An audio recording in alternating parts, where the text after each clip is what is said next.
Entre nous, l'histoire du Trait-Carré, un balado présenté par le Moulin des Jésuites. Rencontrer M. Pajot pour l'épisode 1 a été un merveilleux moment de partage. Avoir la chance de s'immerger dans son atelier et de l'entendre parler avec passion de ce qui l'anime et de la façon dont il vit son métier est à la fois touchant et tellement enrichissant. Et c'est aussi ça le Trait-Carré. Un espace où il est permis de prendre le temps de discuter avec celles et ceux qui font vivre le quartier. Je m'appelle Mélise et je vous souhaite la bienvenue dans la saison 2.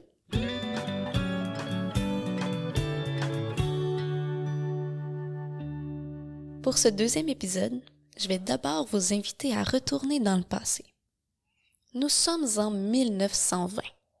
En se promenant dans le Trait-Carré, dans le parc de la commune, on peut entendre un bourdonnement sourd.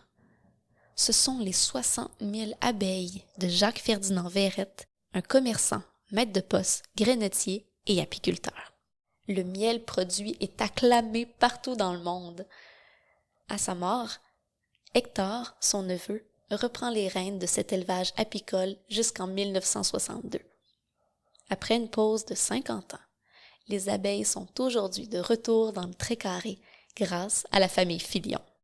Le métier d'apiculteur possède ici une histoire unique. Et j'ai voulu en discuter avec les élèves de la classe de Madame Valérie. Donc, on va parler de vieux métiers aujourd'hui. On va parler des métiers du Trait-Carré en particulier. Et à main levée, qui est déjà venu au moulin? Ah oui! Est-ce que vous savez un peu, il est situé où? Oui. Oui? Au niveau de la bibliothèque Paul-Émile-Paiement. Je sais pas si ça aide, là, mais c'est... Un peu dans ce coin-là, oui? Pour la chocolaterie, là. C'est dans le Trait-Carré. Exactement. Le moulin se trouve dans le Trait-Carré. Donc, le Trait-Carré qui est juste là. J'ai mis quelques points, je pense qu'on va pouvoir les reconnaître ensemble. Ici, c'est quoi? Le Trait-Carré. Oh, j'avais pas. Là-bas, tout à votre droite. Le Trait-Carré. Ici. L'église. L'église. Et juste en haut. Le moulin. Le chocolat favori. Chocolat favori, oui. Donc, ça peut vous aider à vous situer. Donc, le Trait-Carré, c'est vraiment le petit carré qu'on voit là. Quand on parle du Trait-Carré, on parle des rues Trait-Carré Est et Trait-Carré Ouest. On peut pas se tromper vraiment. Il y en a qui restent dans le Trait-Carré, dans la section ici ou alentour. Ouais, il y en a qui restent proches. Alentour. Alentour. Moi, je vais à ma maison. C'est où l'encroisement du 4 en bas ou le boulevard Cloutier en haut? Ici? Non, plus haut, ouais. Le Cloutier, là-bas, ici, oui. Et toi, sur la rue du Moulin des Jésuites. La rue du Moulin des Jésuites, donc vraiment la rue juste ici, ouais. Vraiment juste à côté. Ah, wow! Donc, le Trait-Carré, c'est quelque chose qui est particulier. Est-ce que vous savez pourquoi le Trait-Carré est spécial? Donc, pourquoi le Trait-Carré est unique? Ben, il y a la bibliothèque, le Moulin des Jésuites, il y a plein de grands bâtiments. Il est en forme de carré. Moi, c'est comme Monsieur Hubert, c'est en forme de carré. Mais c'est surtout que, il y a des monuments un peu spéciaux, genre une chocolaterie à côté d'une bibliothèque. Est-ce que vous avez déjà vu une chocolaterie près d'une bibliothèque? Le centre, ça fait partie du patrimoine mondial de l'UNESCO ou quelque chose dans le genre. C'est presque ça, c'est reconnu par la Ville de Québec comme un site patrimonial. Donc, on va en parler un peu tout à l'heure, mais effectivement, oui, c'est reconnu comme un site d'histoire, oui. Mais il semble que ça fait longtemps qu'il est là. Oui, ça fait très longtemps. Les bâtiments sont très vieux. Mais c'est un quartier ancien, c'est juste. Quartier ancien, ben oui, c'est toutes des bonnes réponses, oui. Ça a été créé en 1665. Exactement, oui. Ben, je sais que la chocolaterie, c'est un ancien manoir. On a beaucoup de bâtiments anciens, des vieux bâtiments, donc chargés d'histoire et tout. Et donc, on parle d'histoire de vieux bâtiments. On va faire un petit quiz patrimoine. Est-ce que le Moulin des Jésuites fait partie du patrimoine? Oui, exactement. Donc, c'est quelque chose qui est chargé d'histoire, qui est important et qui a été transmis de génération en génération. Donc, ça fait plusieurs années qu'il est là, le Moulin des Jésuites, donc en 1742. Oui. Puis l'ont encore conservé aujourd'hui. Exactement. Donc, il y a la partie de garder jusqu'à aujourd'hui. Est-ce que l'église du Trait-Carré fait partie du patrimoine? Oui, exactement. Donc ça, on parle de patrimoine bâti, donc de patrimoine matériel. Donc on voit des bâtiments, donc il y a beaucoup de bâtiments qui font partie du patrimoine, mais pas tous. Est-ce que dans le Trait-Carré, il y a beaucoup de maisons liées au patrimoine, vous pensez? Oui. Et c'est pour ça, on parlait tout à l'heure que le Trait-Carré avait été mis comme lieu patrimonial, parce que il y a énormément d'éléments qui sont liés au patrimoine, donc des maisons. On a ici la maison du chocolat favori, donc on parle de patrimoine quand on parle de maison ici. Oui. Oui, exactement. Le parc de la commune. Oui. Est-ce que ça fait partie du patrimoine? Oui. Pourquoi? Encore. Oui. C'est un vieux parc, là. Tout à fait. Peut-être qu'il y a eu des événements, là. Ok, oui, en arrière. Peut-être qu'il y a des plantes plus rares que d'autres, mais... Peut-être que c'est un endroit symbolique, là, je sais pas trop. Le français. Des fois, on fête la fête du Québec. C'est un parc comme, symbolique et qui fait rappeler aux gens, Oui, c'est un lieu de festival et tout. C'est effectivement un lieu historique important. Donc, il y a eu des événements là par le passé, mais ce qui est important, c'est que c'était au cœur du Tré-Carré. Il y a une histoire qui est rattachée à ce parc-là. Donc, quand il y avait les colons, il y avait des gens qui construisaient leur maison. C'était l'endroit où on faisait paître nos animaux. Donc, au fur et à mesure du temps, le parc est resté un endroit de verdure jusqu'à aujourd'hui. Donc, on a parlé de patrimoine bâti, de patrimoine, justement, plusieurs types de patrimoine, donc territoire, donc au niveau des parcs, au niveau des bâtiments, puis un autre type de patrimoine, parler de patrimoine immatériel. Donc, quelque chose qui est transmis de génération en génération, quelque chose qui est important pour l'histoire, mais quelque chose qu'on ne peut pas toucher. On va passer sur le deuxième métier. Donc, on avait dit quel métier déjà? Apiculteur. Oui. Avant de partir avec la petite vidéo, j'aimerais vous entendre. Qu'est-ce qu'un apiculteur fait? Oui. c'est avec les abeilles. Oui, c'est avec les Souvent abeilles. qu'il va chercher du miel. Il s'occupe des abeilles puis il va chercher du miel. Peut-être qu'il va aussi les nourrir. Il s'occupe, il nourrit, il crée des ruches pour les abeilles et il va chercher le miel et la cire d'abeilles. Oui, en arrière ici. Il peut aussi pas juste pour aller chercher du miel, mais aussi pour qu'il pollinise les fleurs, pour que son environnement soit plus beau, puis que la terre est... Est-ce que ça fait le tour un peu? Ouais. Il construit les ruches. Donc vous allez voir M. Bernard Fillon et sa fille Chloé Fillon. Bernard Fillon, je suis biologiste. J'ai une carrière en conservation de l'environnement. L'apiculteur, c'est quelqu'un qui a des ruches, des abeilles, et pour produire du miel. Donc, c'est quelqu'un qui est attentionné, passionné, qui se préoccupe des détails, qui aime la nature. Ça fait 12 ans que j'ai initié moi-même à l'apiculture avec au début une seule ruche, puis qui a progressé par la suite, puis qui a impliqué mes deux filles, Marie-Laure et Chloé. Bon, dans l'entreprise, parce qu'on a fait une entreprise, Fillon et Filles, mon rôle, c'est vraiment toute la coordination des activités, des opérations, le suivi des ruches, l'extraction, donc vraiment c'est le moteur central de l'entreprise, puis se greffe occasionnellement au Marie-Laure ou Chloé pour contribuer à leur façon, selon leur intérêt, à l'entreprise. Parce qu'il faut bien voir qu'au départ, c'était une activité qui était plus très familiale. Puis l'idée de départ, c'était de faire une entreprise qui permettrait d'avoir un peu de sous pour soutenir les activités parascolaires des deux filles. Puis progressivement, il y a eu certaines opportunités qui se sont présentées. On est passé d'étapes pratiquement secrètes, personne ne savait qu'on avait des ruches dans le Tré-Carré, à maintenant à produire du miel de façon assez importante pour être dans quelques épiceries de la région. Puis aussi, ça a branché les filles dans la communauté. Parce qu'au départ, la première vente, ils l'ont fait de porte à porte. Ils sont partis, tous les deux, avec un papier, puis on fait du miel, il y a eu des pots, un pot, deux pots, c'est le temps. Fait qu'ils revenaient à la maison, on a vendu 50 pots, 75 pots dans le Tré-Carré, c'était au Tré-Carré. Et après ça, là, on partait, on embarquait les pots dans l'auto, on faisait le tour, puis ils allaient livrer leurs commandes. Puis on fait ça quelques années, peut-être les 3, 4 premières années. Puis quand elles ont arrêté, on marchait dans... Ah, vous venez plus nous voir? Fait que donc ça a permis de brancher les filles dans leur communauté immédiate. C'est sûr que Chloé a été beaucoup plus impliquée sur le terrain. Avec moi, ouvrir des ruches, chercher les reines, quand il faut changer les reines, tout ça, il faut les localiser. C'était le défi qui va la trouver en premier. Puis il va au direct, la plupart du temps, c'est à Chloé. Et moi, c'est Chloé. Puis, en fait, ça fait une dizaine d'années qu'on est en apiculture.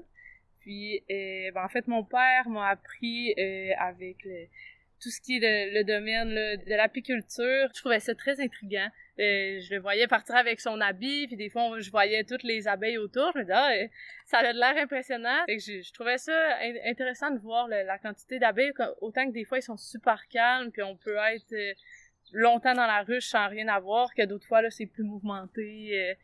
C'était beaucoup d'intrigue là, qui m'a amené vers ça. Il m'a acheté un petit équipement, puis on est parti avec une ruche. Puis là, je me suis intéressée à aller une fois, 2 fois, puis là, il m'a montré comment ça fonctionnait. On avait chacun nos petits outils, puis je trouvais ça le fun aussi l'aspect d'une entreprise. C'est savoir comment ça fonctionne, aller porter le miel, puis c'était chaque aspect là, de l'apiculture, je trouvais ça intéressant de voir comment ça fonctionnait. J'ai fait beaucoup de projets d'école, aussi je m'amusais à faire des chercher-trouves de la reine, donc j'aimais ça expliquer aux gens le cycle d'une abeille. Les abeilles d'été, ils durent moins longtemps, puis les abeilles d'hiver permettent là, la progression de la ruche jusqu'au printemps. Donc j'aimais enseigner aux autres là, justement, le principe de l'apiculture qui est moins connu. Oui, bien sûr que là, on est moins présente un petit peu, mais avant, c'est ça, j'allais beaucoup plus aux ruches avec mon père. Maintenant, j'aide plus avec le Facebook, nos réseaux sociaux, répondre aux courriels, puis ces choses-là.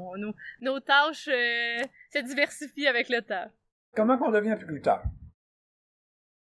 Normalement, tes parents ont été apiculteurs, ou t'as un oncle apiculteur, où tu vis dans une région où il y a des apiculteurs, puis tu es allé voir, puis ça fonctionne comme ça. Moi, c'est totalement l'inverse. J'ai une famille agricole, mais pas en agriculture. Fait que c'est simplement une curiosité.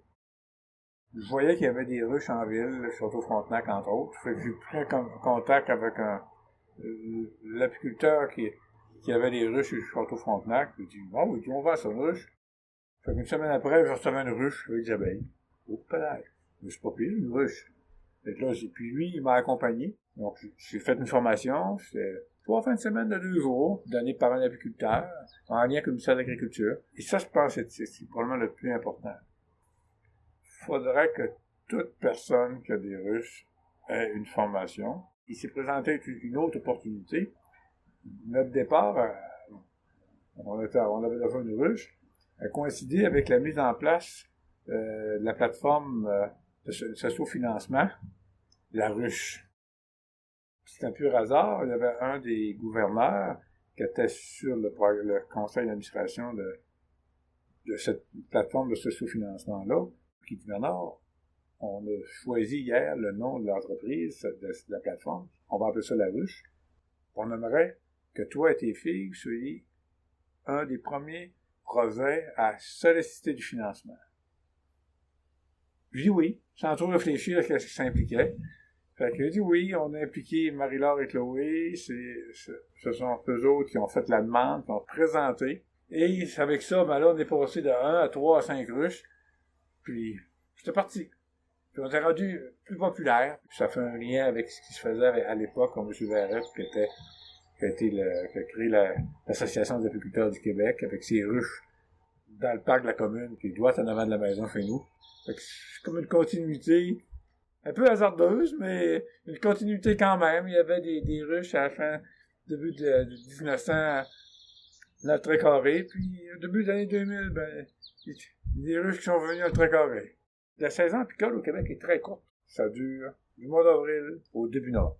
Fait que là, en mars, la reine commence à pondre. La production d'œufs tranquillement. Puis là arrive le printemps. Donc là, on ouvre la boîte de surprise, début avril, pour voir l'état de la situation. Est-ce qu'on a encore une belle population ou, contrairement, elles sont décédées, une population moribonde. Fait que là, mettons que ça a bien été. Fait que là, au printemps, on a un étage, une hausse, on a une reine qui pond, on a souvent des surplus de réserve, on enlève des cordes, on met des beaux cordes avec des alvéoles, là, la reine pond. L'objectif maintenant, à partir de mi-avril jusqu'en fin juin, c'est d'augmenter la population. Donc, il va y avoir 10-15 000 abeilles au sortir du printemps. Puis on arrive à la fin juin, 60 000, 70 000 abeilles. Fait que donc, on manipule, on enlève les côtes de surplus qu'il n'y a pas de place pour pondre. Donc, c'est un mouvement continuel. L'été, l'automne, on se prépare à ce qui passe l'hiver. Début septembre, même s'il y a encore du pollen, on arrête, parce que là, il faut amorcer les traitements pour contrôler les parasites. C'est très important de contrôler les parasites, parce que ces abeilles-là, il faut qu'ils fassent 6 mois. Ils arrêtent de sortir début novembre, puis ça va jusqu'au mois d'avril, début avril. Petit détail, les abeilles, l'été, vivent 40 jours, en moyenne. De novembre à mai, il y a 6 mois. Donc, si on veut que nos abeilles fassent un cycle, il faut les préparer en conséquence. Donc, pendant l'hiver, ils sont confinés dans une hausse, ils forment une grappe, la reine au centre. Ils ont plein de réserves qu'on s'est assuré qu'il y a à l'automne. Ils sont en hivernement, mais ils n'hibernent pas. Elles sont actives l'hiver. Ils se réchauffent, ils s'auto-réchauffent mutuellement. Fait que là, puis ils se déplacent dans la ruche vers les réserves. On résume, l'hiver, une grappe, température contrôlée, assez de bouffe. Printemps, assez d'espace pour que la reine puisse pondre et monter les populations rapidement. À partir de mi-juin, récolte de miel. Donc, le miel de printemps qui était produit en mai jusqu'à mi-juin. Miel d'été produit mi-juin, début août. Puis début août, septembre, le miel d'automne. Fait qu'essentiellement, c'est ça, on nourrit. Puis on refait des cycles. C'est assez spectaculaire de penser que la reine, avec sa phéromone, est capable de gérer l'ensemble des opérations de la ruche. Donc, tu as des abeilles qui sont responsables de la défense. Tu en as d'autres qui sont des ventileuses pour contrôler la température. Puis après ça, tu as celles qui s'occupent des larves. Donc, tu as les nourrisseuses. Tu as les abeilles qui produisent la cire, les cirieuses. C'est une évolution. Puis ils terminent butineuse. Fait que c'est comme une roue qui tourne, puis ça tourne constamment. Fait que la reine, elle pond sans arrêt. Tout le temps. Du mois de mars, au mois de septembre. En moyenne, notre objectif, c'est d'avoir entre 15 et 20 ruches en production. Fait que, une ruche, au printemps, peut avoir 10-15 000 abeilles. Puis, en période de bonne production, donc fin juin, juillet, par ruche, 60 000 abeilles, 80 000 abeilles. Fait que c'est des bonnes quantités. On est capable d'avoir ce genre de résultats-là où est-ce qu'on est situé. On est situé en milieu urbain, mais c'est urbain, mais c'est très campagne. Il y a moins de pesticides. Puis il y a beaucoup de plantes, parce que nous sommes situés dans le Trait-Carré à Charlebourg, où il y a des fleurs, il y a des arbres. Donc il y a beaucoup de diversité. Et ça, c'est le succès pour la bonne production de miel avec des ruches. Avec des plantes qui vont venir à maturité, produire des fleurs à différentes périodes de la saison. C'est pour ça que nous, on s'est spécialisé en production de saison, un miel de saison. Donc, on a un miel de printemps. Le nectar va provenir des arbres. Nos premières fleurs, dont le fameux pissenlit. Le miel d'été débute la production vers la mi-juin. On change de production quand on voit apparaître le trèfle blanc. C'est notre signature naturelle. On dit, là, on est rendu aux plantes d'été, qui va s'étendre jusqu'à fin juillet, début août. La verge d'or. Et quand la verge d'or commence à fleurir, on est rendu à l'automne. Puis qu'on file jusqu'en début septembre. Donc, nous, c'est comme ça qu'avec on suit la phénologie, la chronologie des saisons. Fait qu'on n'est pas sur des dates fixes. Ce sur quoi les abeilles vont butiner influence et le goût, la couleur. Donc, il faut l'apprécier. Dans l'hiver, on vend notre produit. Donc, on fait tout l'empotage. Tout se fait ici. Fait qu'on prend le miel qu'on a entreposé, qui a été produit pendant l'été, qu'on a entreposé. On le prépare, donc on le réchauffe, on le décristallise, on le met dans l'empoteuse, les petits pots, puis on va porter notre production, vendre notre production à différents endroits localement. Puis il faut être conscient que avoir une ruche, produire un petit peu de miel, c'est facile. Parce qu'une ruche, ça produit naturellement un petit peu de miel. avoir une ruche ou des ruches, puis produire du miel, et en vendre, c'est un autre défi. Puis, il faut être conscient aussi qu'il faut s'en occuper. Tu as des ruches, tu pars en vacances, mais pars pas à telle période, parce qu'il faut que tu surveilles tes fautes, parce qu'il faut aller aux ruches régulièrement. Je dirais pratiquement toutes les semaines. Soit une inspection rapide pour voir que tout va bien, ou une inspection en profondeur. Bon, il y a un enjeu de base qui est le même pour tout le monde, c'est les parasites ou les maladies. Ou les maladies. Mais les parasites, dans le fameux varroa, qui est un parasite qui fait qu'il va affecter les populations complètes d'une ruche. Puis donc il faut constamment faire des inventaires de varroa, donc on a des façons de procéder, d'appliquer les traitements, en fonction si on est approche plus douce, plus biologique ou plus commerciale. Avec nous, on a choisi l'approche bio. Les parasites, là, sont là à l'année. Au printemps, petite population d'abeilles, petite population de parasites. Fait qu'on a quand même, on contrôle, là. On a des façons de... Mais on fait un suivi pratiquement tous les mois. On fait un inventaire, donc un décompte des parasites. Et la population de parasites a tendance à augmenter pendant la saison. Et quand on arrive au mois d'août, septembre, en septembre, parce que là on passe en hivernement, pour les préparer pour l'hivernation, la population de parasites est normalement plus élevée. Mais c'est quand même assez exigeant. L'apiculture, là, les hausses à miel, là, ça peut facilement atteindre 50-60 livres, là, à bout de bras, monter ça sur la hauteur des ruches et tout ça, puis extraire, parce qu'on fait toutes les étapes.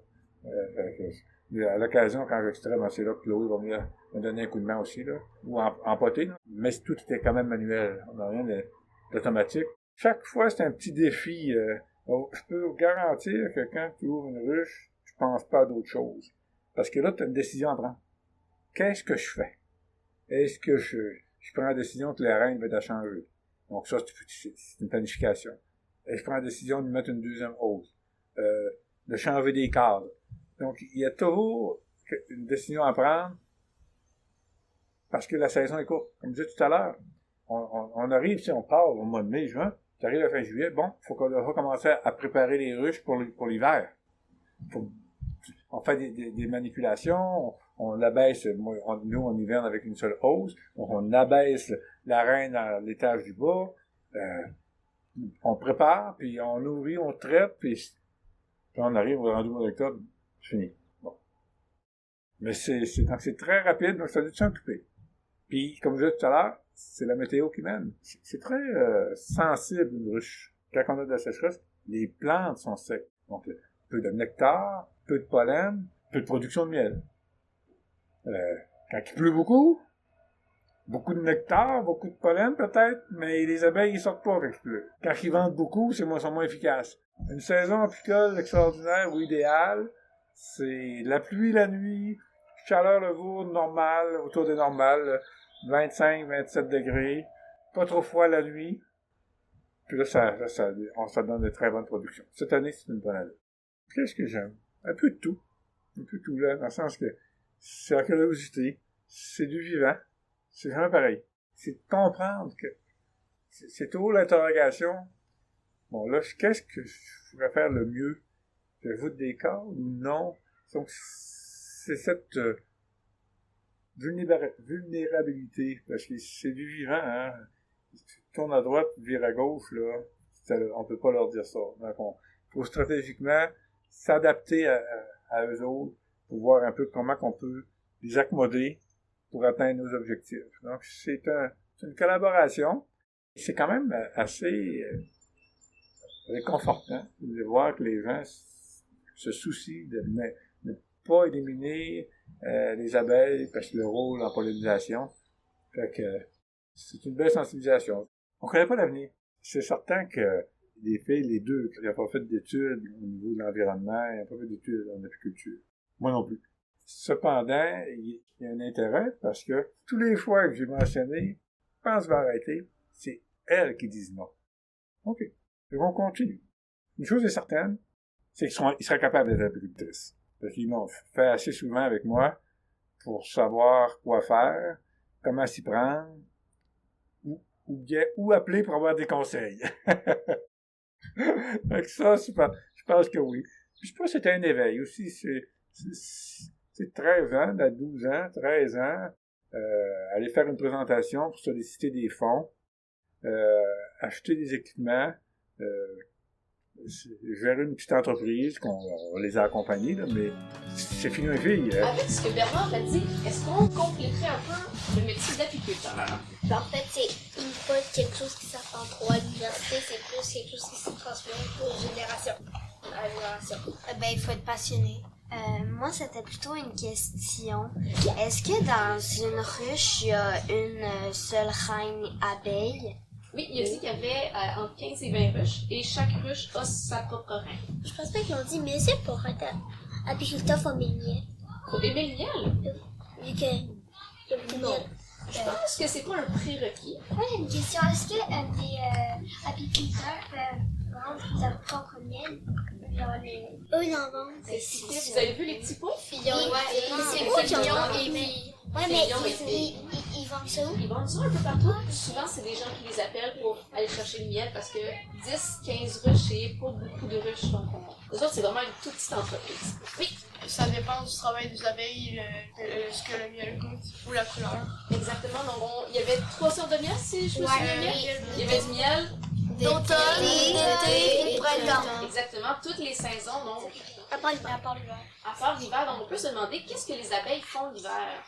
Ils restent ensemble dans leur ruche. Qu'est-ce que Bernard et Chloé font l'hiver par rapport au métier d'apiculteur, vous pensez? Ben, ils peuvent vérifier si les abeilles sont encore en santé. Oui, souvent, justement, comme il y a plein de neige, c'est un peu peut-être difficile d'aller voir si les abeilles vont bien. Mais c'est un bon début de réponse. On peut continuer à les nourrir même si c'est l'hiver. Non, ils dorment, donc on les nourrit pas. Donc, ils s'assurent de mettre beaucoup de nourriture avant. Tant qu'ils prévoient l'année où ils font des appels pour faire la publicité, pour qu'il y ait plus de monde qui écoute leur miel. Oui, exactement. Donc, Puis avoir plus d'argent pour avoir plus d'abeilles. Préparer la vente puis faire les ventes, c'est ce que je comprends bien? Ouais. Oui. Est-ce que ça existe un roi abeille? Non, c'est vraiment juste les reines. Je vais vous demander de trouver la reine. C'est la plus grosse. Exactement, c'est la plus grosse. Donc, moi, j'ai vu bien vos yeux. Et juste Elle a un point vert. Ah ouais. Oui, c'est elle. Est-ce que c'est toi qui as pris la vidéo? Oui. Fait que, est-ce que t'as mis le gros habit blanc, là, avec le truc? Vous les avez vus qu'avec leurs gros habits? Ouais. Moi qui m'en emmené là. Oui. T'as aussi ton habit parce que il y a des risques. Ça reste un abeille qui est un insecte piquant. Tu sais pas, je vais le faire piquer. C'est toi qui as pris la vidéo, genre, du correct. Oui, c'est moi qui ai pris toute la vidéo. est-ce que, je sais pas là, mais est-ce qu'ils peuvent encore faire leur job si, mettons, ils sont allergiques aux abeilles? Normalement, ils ont des protections. Donc, ça devrait, mais je pense que les autres sont pas allergiques. Ouais. Donc, j'ai une dernière question pour vous pour revenir sur les abeilles. On parlait de patrimoine immatériel, de transmission de génération en génération. Donc, les apiculteurs ici, de M. Filon, c'est transmis de génération en génération. Oui? Est-ce que toi, c'est oui ou non? Le monsieur, non. Le monsieur, non, exactement. Mais c'est fait, oui. La fille, oui. Donc, une partie de oui, génération en génération. Oui. Ben, Monsieur Fillon, il a appris tout seul en ayant des cours, mais c'est lui qui leur a appris comment récolter le miel et en prendre soin. Exactement. Donc, il y a une partie de transmission. Donc, c'est la première génération. Donc, il y a Bernard qui l'a transmis à ses filles. Et, dans le Trait-Carré, il y a une histoire apicole. Donc, une histoire par rapport aux abeilles. Parce que, au début des années 1900, il y avait Jacques-Ferdinand Verrette, qui avait 250 ruches dans le Trait-Carré. Donc, il y avait des milliers d'abeilles dans le Trait-Carré. Monsieur Fillon a repris ça un peu par lui-même, et là, il transmet à ses filles. Est-ce que c'est une entreprise qui a marché dans le Trait-Carré? Oui. Et Fillon et Fillon et filles avec les pots de miel, oui, ça marche encore aujourd'hui. Si vous voulez, au moulin, on en vend des petits pots de miel. Sinon, ils ont une page Facebook, vous pouvez les contacter. Je pense que dans quelques petits commerces aussi, il y en a. Mais vous en vendez des pots de miel, mais leur pot de miel? Oui, leur pot de miel. Bernard est arrivé avec sa caisse de pots de miel, fait que moi, je le mets dans ma petite boutique. Les gens qui viennent au moulin peuvent acheter. Est-ce qu'on peut dire que le patrimoine existe dans le Trait-Carré? Oui. Oui, on peut dire qu'il y a du patrimoine. Est-ce que vous avez aimé ça aujourd'hui? Oui. Oui, qu'est-ce que vous avez appris ou qu'est-ce que vous avez le plus aimé? Oui. Oui, ça. J'ai aimé qu'on aille parler de les métiers qu'avant ils faisaient, puis là il est encore conservé, ouais c'est ça, conservé, hein. maintenant. Puis j'ai... Ouais, ça. Puis l'histoire du trait carré. Avant, je savais pas parce que moi, je suis pas de Charlebourg. Moi, c'est... j'ai tout aimé. Et j'ai appris des trucs sur l'apiculteur. Je savais pas qui préparait 3 autres saisons. Moi avant, et même aujourd'hui, je pensais qu'il préparait juste une saison. Moi, j'ai beaucoup aimé parler des 2 sortes de patrimoine parce que ça m'en a appris beaucoup plus. Super, oui. Moi, j'ai appris c'était quoi un apiculteur. Je savais pas c'était quoi avant. Génial, oui, derrière. Moi, ça me donne envie d'aller acheter du miel au moulin ici. Génial. Oui, derrière. Moi? Oui. Moi, j'ai beaucoup aimé quand on parlait du trait carré parce que je savais même pas que ça existait. Génial. Moi, j'ai aimé ça, apprendre plus sur l'apiculteur, là, parce que j'ai jamais vraiment vu ça, j'ai vu un, mais c'est drôle. C'est rare qu'on peut voir les abeilles dans les ruches. Oui, en arrière. Moi, j'ai aimé parler des apiculteurs, même si j'aime pas les abeilles, mais aussi, ça m'a donné faim parce que c'est mon miel. Vous venez d'écouter le 2e épisode de la saison 2 du balado du Moulin des Jésuites, Entre nous, l'histoire du trait carré. Dans le prochain épisode, je vais aller rendre visite au Cercle des fermières pour parler de travail textile et de vitalité du patrimoine. Restez à l'écoute!